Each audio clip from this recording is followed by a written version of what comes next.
महिला है और आजकल की महिला किसी बच्चे को सेना में जाने नहीं देना चाहती है। अगर किसी तरह का राष्ट्र की बात हो तो उन्हें आगे नहीं देना चाहती। एक चीज़ तो है, कहा भी जाता है कि हमको भगत सिंह चाहिए, चंद्रशेखर आज़ाद चाहिए, लेकिन पड़ोसी के घर से चाहिए, हमारे घर से नहीं चाहिए।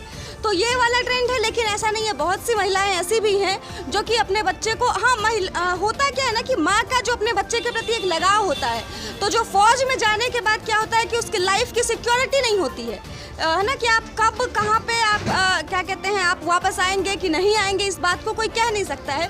तो माँ का जो हृदय होता है वो बहुत ही कोमल होता है, उनको अपने बच्चे की परवाह होती है, इसलिए वो कहती है। ऐसा नहीं है कि उनकी देशभक्ति में कोई ये है, लेकिन फिर भी आज भी देश के युवा जो हैं, भारत में आप देखेंगे कि भारत ही एकमात्र ऐसा देश है जहाँ की आर्मी में जाने के लिए लोग इतनी तैयारी करते हैं, इतना मेहनत करते हैं, उनको अपने जान की परवाह नहीं होती है। सैलरी चाहे जो भी मिले, लेकिन इतना बड़ा जुनून अपने मन में है भारत के युवाओं में। ये एक बहुत बड़ा एक देशभक्ति का उदाहरण है। और अब तो महिलाएं, छात्राएं भी फौज में, आर्मी में, CRPF में सभी जगह पे जा रही हैं।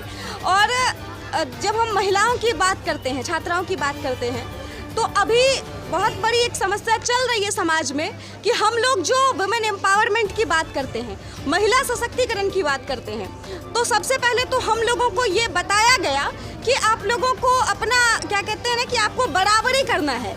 लेकिन ये चीज़ हमको क्या कहते हैं कि जब महिलाएं पुरुषों से आगे रही हैं, भारत में कभी भी ऐसा नहीं है कि महिलाएं पीछे रही हैं कि उनको खींच करके आगे लाना है। बीच के कालखंड में जो हुआ वो अलग विषय है, लेकिन जो भारत का हमारी सांस्कृतिक इतिहास की हम बात करते हैं, हम अपनी संस्कृति को देखते हैं, तो वहाँ पर जब लोग कहते हैं कि भारत में महिलाओं को कोई अधिकार नहीं था, तो फिर भारत में विदुषी, अपाला, घोषा, ये सब कैसे विदुषी हो गई?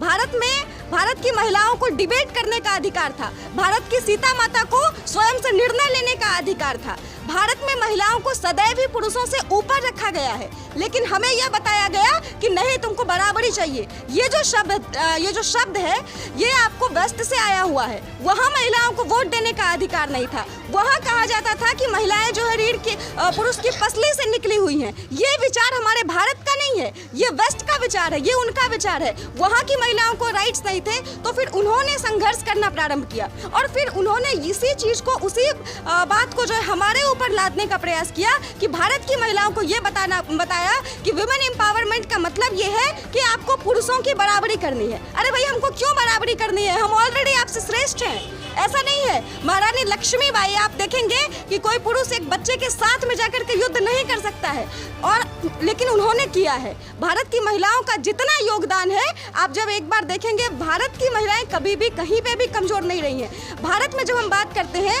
वित्त मंत्री, फाइनेंस मिनिस्ट्री के रूप में, तो लक्ष्मी माता को दिया गया है।